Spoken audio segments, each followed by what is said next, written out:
Hello, Seattle Gay Scene. My name is Chris Diani, and I am a writer, director, producer.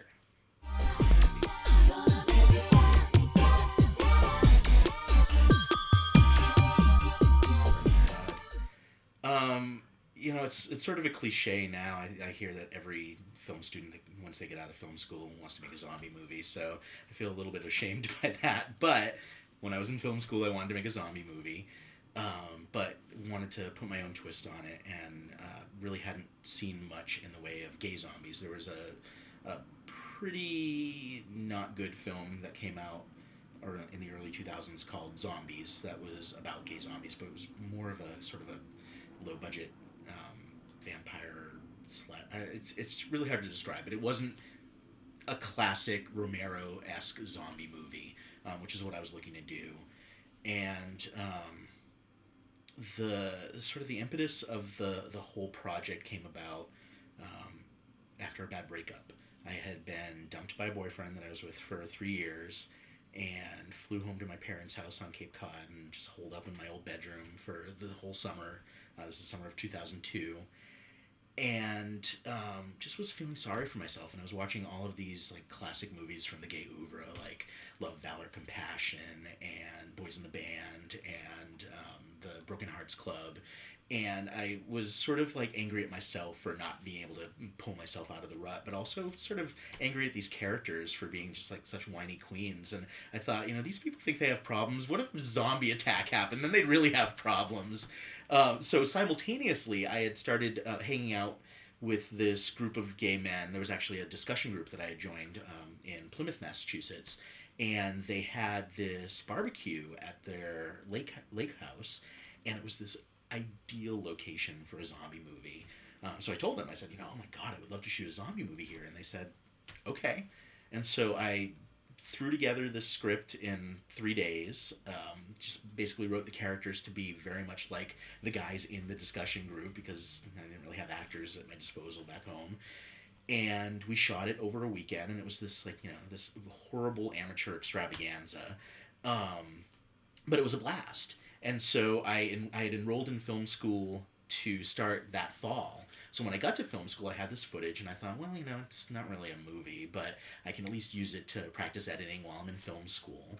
But then in January of the following year, my apartment was broken into, and the only things that were taken were my laptop, which had footage on it, and my camera bag, which didn't have the camera in it, but did have all the master tapes from the original cut of Creatures from the Pink Lagoon. So initially I was sort of thinking, like, maybe the universe is sending a message here. But then I became determined. I'm like, no, fuck that, right? I'm gonna like make this zombie movie, and I'm gonna make it right this time. So I brought in Basil Harris, who's an old friend and hilarious guy, and we revised the script and sort of expanded it and made it a feature length. And then I started talking to actor friends of mine. Then we held open auditions, and we made it here in Seattle, and we made it right the second time. It became a modest success, and I didn't expect that. I kind of thought, we'll throw it in a couple of film festivals and that'll be it. But it's played in 30 plus cities around the world. It's on DVD. You can watch it on Amazon Video on Demand. I mean, it's out there. I was 22 years old. I was in the closet. I was living at home.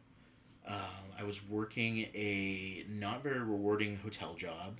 I was a front desk manager and night auditor manager, and was super stressed out. I mean, the closet was probably the biggest stress factor, but I wasn't happy with my life, and a couple things happened to sort of finally push me in this direction. The first was that my hair started falling out. I had what was called alopecia areata, which is stress-induced baldness, and there were these big round spots all over my head where the hair just fell out, and there was like the smoothest, baldest spots. And then the second thing that happened was I was just so like stressed out and distracted constantly that I kept getting in these car accidents. And I got in this final car accident that thankfully wasn't my fault, but totaled my car.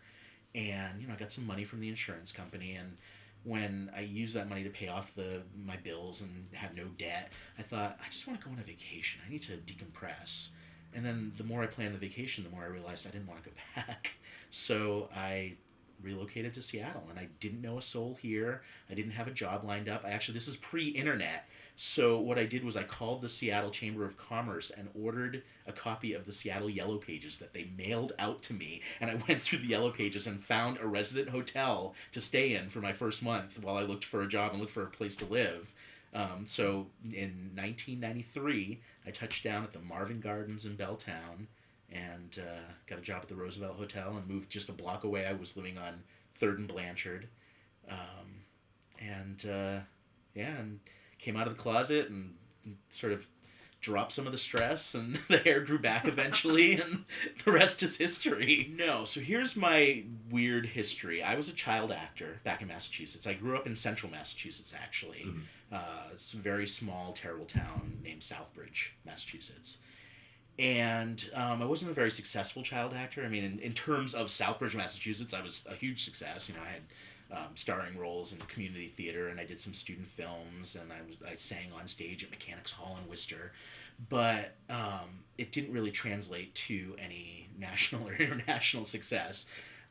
So what I did was, and I was miserable in Southbridge. I was pretty clearly gay, and got beaten up by bullies, and just never felt welcome there. So I actually accelerated my studies in high school and graduated early and moved out to Hollywood, thinking that I was going to go and be a movie star. It was easy to be a star in Southbridge, Massachusetts. How hard could Hollywood be? Sure. So I landed there in January of 1988, which was right after the Twilight Zone laws had been passed, governing the use of minors on the sets of movies and television shows. And no one was willing, and I was 17 years old, and no one was going to hire a 17-year-old in the post-Twilight Zone law era of Hollywood. So it was kind of miserable because I couldn't really get an audition. I couldn't get an agent to talk to me. And admittedly, I probably didn't try as hard as I would today because I was 17 and I didn't really know how to do it. But what I did do was I got a job at the Cineplex Odeon right next door to Universal Studios. And I talked to some people there, and they said, oh, you've got to get a tour guide position at Universal because that's a stepping stone into Hollywood. Like, they'll hire you to be a seat filler at the Oscars, and then you'll meet a movie star, and they'll get you an audition. So, and I was 17. I didn't know better. So I went to Universal Studios to their cattle call for tour guide positions and, inexplicably made the first cut. Because there were professional comedians and these really seasoned actors there, and people who knew what they were doing, and I'm this little kid with a candy striped shirt and tennis shoes, and I was cute. I'm sure that's what it was, right? So I got a call back, and at the call back they had me do a cold reading from the tour guide script from the tram tour, and the scene was King Kong attacks the tram. And in the middle of this cold read with these Miami Vice, guys sitting across from me, these producers with their espadrilles and their pastel jackets, and I just it hit me. I had this epiphany that I was not an actor. There was no way I was going to be able to play this. I couldn't convince these guys that I was in mortal terror and that King Kong was about to reach down and grab me, and so I did. The color drained from my eyes. Right, I could just feel it. It was one of those moments in your life. So I finished the scene, but there was this unspoken communication between all of us, and they're like, all right, kid, thanks. And I stopped acting that day, went back to Massachusetts, ended up moving to Pennsylvania for a while, just sort of stumbled around for a while, and ended up back on Cape Cod, and this was 1992, 93, and this is when the alopecia hit and when I was in the closet. So when I came out to Seattle, one of the sort of spoken reasons why I came out here was that I'd heard there was a great theater community here and that a lot of people were doing great work on the stage. And at that point, I was much more comfortable with stage work than I was with films, just because it was more accessible to me. I was this kid in Massachusetts and didn't have a movie camera when I was growing up. So I came out here and immediately got involved with AHA Theater, which was a great fringe theater in Belltown. And we did a lot of great shows there. I was the stage manager of Star Trek the Musical, which was a huge hit. Ended up being the managing director of Seattle Theater Project, which was one of the oldest fringe companies in town. Directed a couple shows there. Stage managed for Open Circle Theater. And it was through my work with Seattle Theater Project that I sort of finally realized that I was wasting my time with theater, and I hate to say it that way, but I had done I'd done a show. I'd done Pterodactyls by Nikki Silver, and it was this multimedia production, and it was really ambitious, and it got some really nice notices from the press, and probably about 50 people saw it in the entire 4 weeks it ran, and I was just like, and we spent something like $10,000 on the production, and I just thought, this is miserable. I am putting so much work and so much effort into this, and nobody's seeing it, and I'm not getting the rewards that I want from it, and I'm not getting feedback on it, and I just felt really defeated. And then my partner at Seattle Theater Project, Lisa Glom, directed a show in November of 2001, which and it was a political fable, and it was the absolute worst time to do a political fable. And we even talked about postponing or changing the timing, but it was a show called The Return to Morality by Jamie Pacino. And at the time, she was negotiating the movie rights, so we really had a very limited window for producing it on the stage before it was just not going to be available to be produced at all anymore. So we went through with it, and again, almost nobody came to see it, and it was just like all of this effort and all of this work, and that's when Lisa and I just said, maybe we just need to make a movie. And I had actually been taking some night film classes at Seattle Film Institute, and really felt strongly that this is what I wanted to do, and was finally feeling like, yes, I found what it is in the entertainment industry that makes me happy, and it's writing, and it's directing, and it's being the control freak that I am. So then the breakup happened, and it sort of threw me off for a little while, but when I came back, I enrolled full-time at Seattle Film Institute. This is 2002, and finished in 2003, and I've been going ever since. I don't go to a lot of theater these days, and part of it is because I'm a filmmaker, and what happens is actors come up to me and want to know what I'm working on, and I don't love talking about my work while it's in progress, and I love actors, absolutely love actors, but I don't like being in that particular position with them. I want to approach them because I like their work, not because they are sort of putting feelers out to me. And I'm getting old, and I'm getting cranky, and I'm a recluse, and, a lot of fringe theaters don't have comfortable seats, and especially in the summer, they're hot, and I'm just like, so it really takes a spectacular show to get me interested, and to get me out of my comfort zone, and to get me into that seat, and to see it. And it's happened over the last decade, but it happens less and less frequently, unfortunately. The theater that I have seen, I've loved. I love that there are so many people in this town who do theater because they love it, not because they think that they're going to get paid ever or, make it. I love, the actors that I used in Creatures from the Pink Lagoon were almost all theater actors, which was essential to what I was going for with that film. But also, I love their work ethic, and I love that we all have this shared language, because I was an actor, I was a stage actor, so I love Seattle's theater community. I think that it is in trouble, and I think that all the reasons that I just listed for why I don't go to theater are the things that they should be thinking about and looking at, because that's a lot of what other people are thinking too. Why do I need to leave my Netflix and my awesome couch to go see something that is going to be hot and uncomfortable? So sad but true. It is sad but true, and I know that there are great minds here in Seattle who are thinking about that. Paul Mullen, he's got this great theater blog, and he's really determined to make Seattle a world-class theater town. And Mike Daisy talks about it all the time. And there are these people out there whose mission is to make this a revitalized theater city, but we're not there yet. And especially with Intiman closing, it's just everyone's depressed right now about it, so we need a shot in the arm, and I'm not the person to do it. Yeah.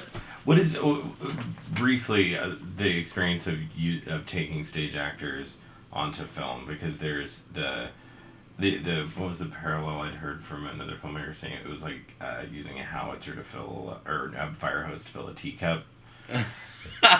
When you take a stage actor who's used to emoting for the entire house. Well, it helps that, it helps that Creatures is a big, campy, gay zombie movie, because they can emote. Nick Garrison, there's this awesome scene in Creatures from the Pink Lagoon, where Nick actually was holding himself back. It's the scene where he finds out that Stan is somebody who goes to the rest stop for anonymous sex, and he's sort of putting two and two together and figuring out where the origin of the zombies, and it's this big ridiculous soap opera scene basically, and it's like a 5-minute scene, and it's all one take.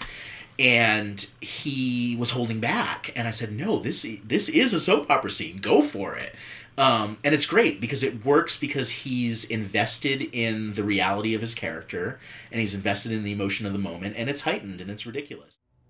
Don't you worry about that. There was something you were trying to tell me earlier, something about Bobby. What was it? Honey, Bobby's no good. Promise me that if we get out of this, you're gonna break up with him. But why? What is it you're not telling me? Philip, your boyfriend is a rest stop Betty. What? He cruises public rest areas looking for anonymous sex. Don't tell him what kind of filth he's bringing home to you. That is a pack of lies. Bobby would never do such a thing. Where did you hear this rubbish? Mary, don't ask.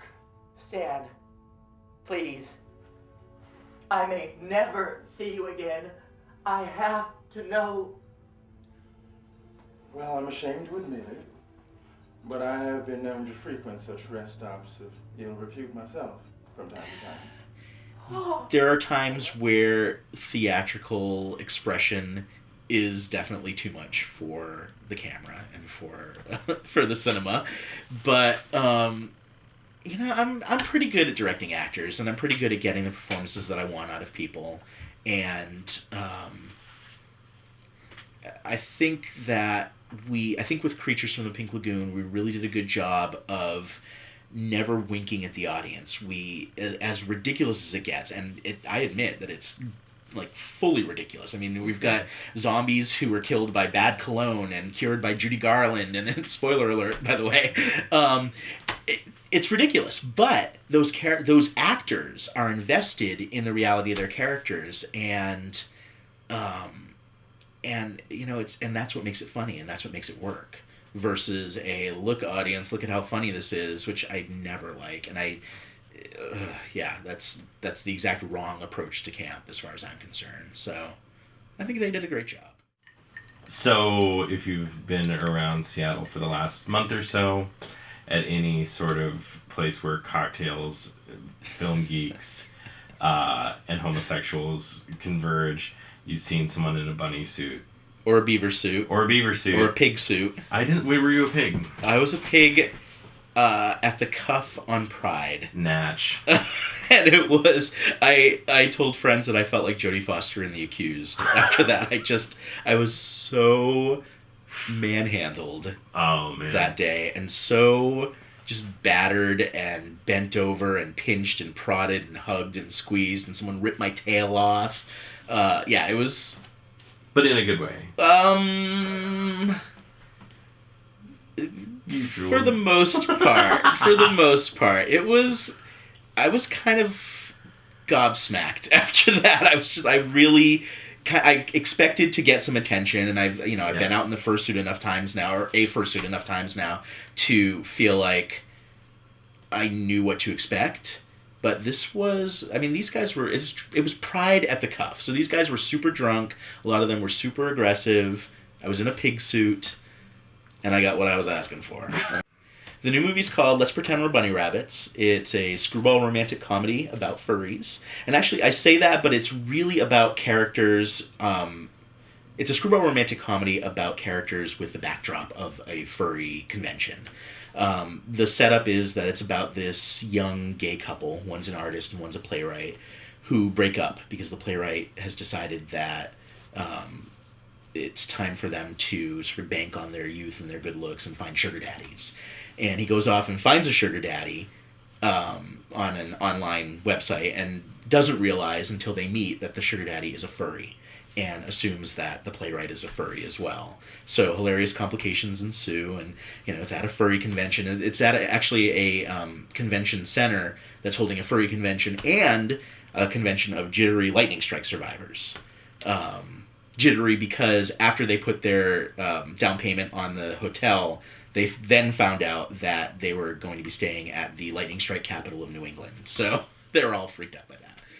It's sort of my big gay love letter to the screwball comedies of the 30s and 40s. I love Bringing Up Baby, His Girl Friday, Palm Beach Story. Even going up to the 70s, I love What's Up, Doc. So it's sort of, I remember reading way back when I first started thinking about this project, I read that the Palm Beach Story was Preston Sturges' response to the Philadelphia Story. He was like, well, I can do that. And I love the Palm Beach Story. And I actually sort of the plot setup of the Palm Beach Story is mirrored in Let's Pretend We're Bunny Rabbits. And I thought, I'm going to do that. I'm going to make my version of the blank blank story. So it was originally called the South Beach Story, set in Miami, and then Florida did all these like horrible homophobic things. So I thought, no, I'm not going to set it in Florida. And I'm from Massachusetts, and it's the first state that has gay marriage. So currently the script is set mostly on Cape Cod. The big gay wedding at the end, the big gay furry wedding at the end takes place in Provincetown. So currently we are in development. The script is done, but I'd like to revise it one more time at least. Just punch it up, make sure it's really, really tight. We're fundraising on Kickstarter currently. We are going for development and pre-production funds of $12,000. We're currently at 40%. We have 10 days left on our campaign, so fingers crossed. It's funny because just today, actually, because I do have a couple of people in mind for key roles, and they're name actors, because I really would like to bring a couple names into this film. And I was tweeting today with somebody who is sort of a name in the nerd community, and he tweeted back and said, "Oh, I love the idea, and maybe I should star in this." And I was just like, yes. So it's somebody that I'm gonna keep under wraps for now, but I'm super, super excited about it. There are a couple other people that I'm gonna approach as well, and that is that's where we're at right now. And I would love to shoot sometime this year. It just depends on funding. Once we make our initial pre-production and development money, then we're going to go out for actual investors. The budget is going to be under $100,000, and it's going to be a quick and dirty shoot, and we're going to get this done. The thing about making a movie about furries, and again, I would never presume to make a movie about furries, right? It's about people who are furries. The characters are furries, but I am not trying to represent even a fraction of the furry community, the furry fandom. The furry convention is the backdrop, so there are going to be a lot of furry characters in the film. As a matter of fact, on our Kickstarter campaign, you can contribute $2,500 and get a featured furry role in the film. But yes, there have been some people who have been very distressed by the very idea of someone making a movie about furries because they've been burned before. There was an episode of CSI called Fur and Loathing in Las Vegas, which I think is really clever, actually.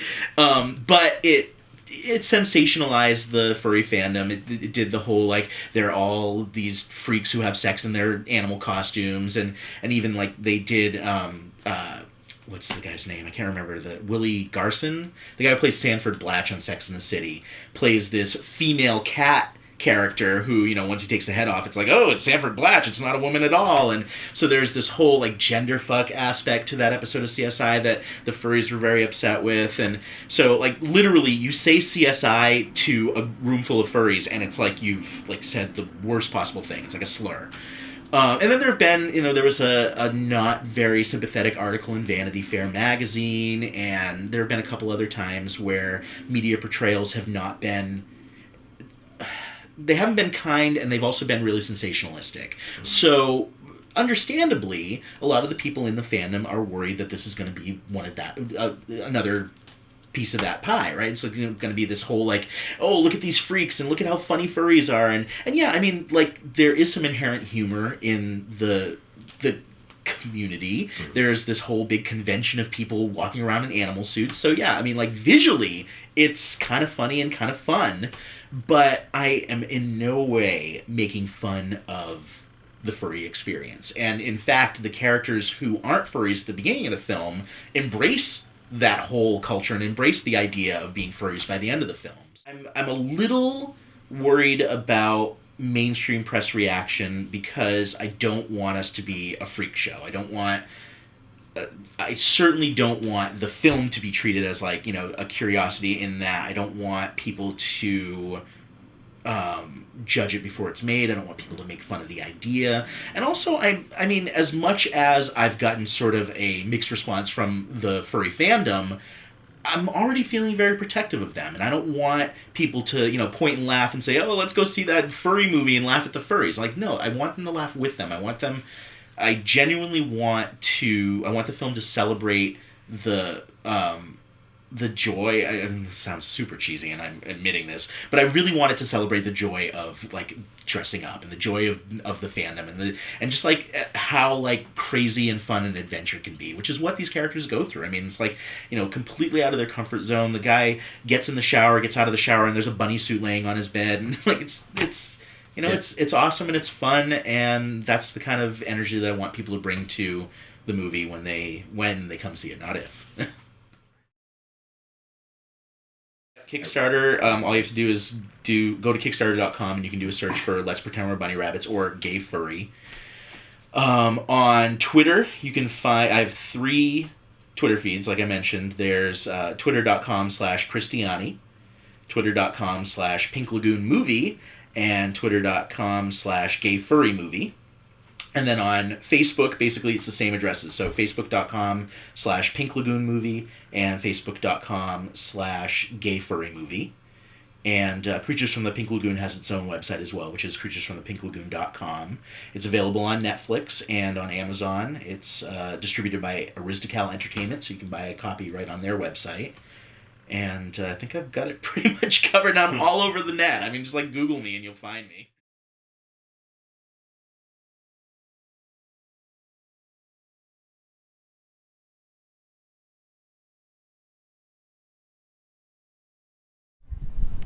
Oh, hello.